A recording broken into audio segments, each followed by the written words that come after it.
I always ask pastors, like, how are you going to preach through Job? Because this very problem, because you will, if you're preaching slowly through Job, you will preach from things his friends say that are basically true, but in the context they become untrue. Yeah, yeah. And so you're going to end up as a pretzel, but which is a fascinating thing, especially for those of us in the conservative Presbyterian world and Reform.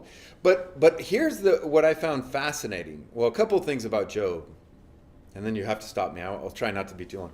But two observations. First is very often historically and even like in contemporary philosophy textbooks, if they'll include a reading from Job, and it'll be from the first chapter or two and the very end. And when you ask people about the book of Job, normally that's what they think is important in the book of Job, the beginning and the end. And in theology post-Holocaust, there's been a big movement to say, no, actually the important part of Job is the middle. All of the chapters of wrestling with God and with each other.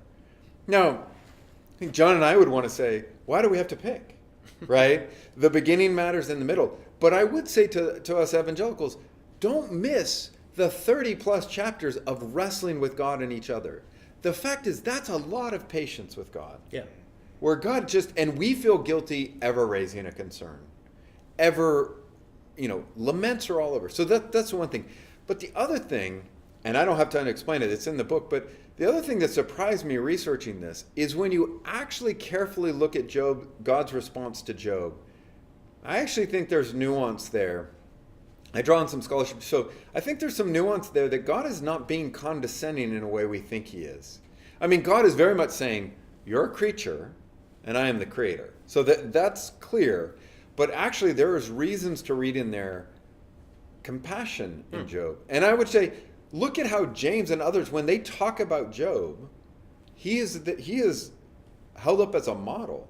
And even the way the book of Job ends, where he gets all of this stuff, I think sometimes we talk of Job in ways that don't actually fit the text.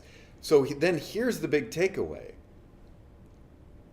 In Job, God never actually answers Job's questions, which is weird when you think about it.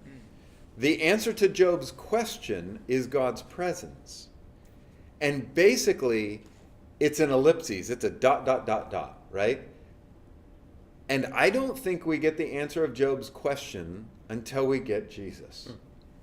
And the stunning part in light of the whole Bible is God's answers to Job. His answer to Job's question is that God becomes Job in his Son. And in his Son, he takes on the suffering and the grief and the lament and the physical ailments and ultimately death. God becomes Job in Christ and then rises.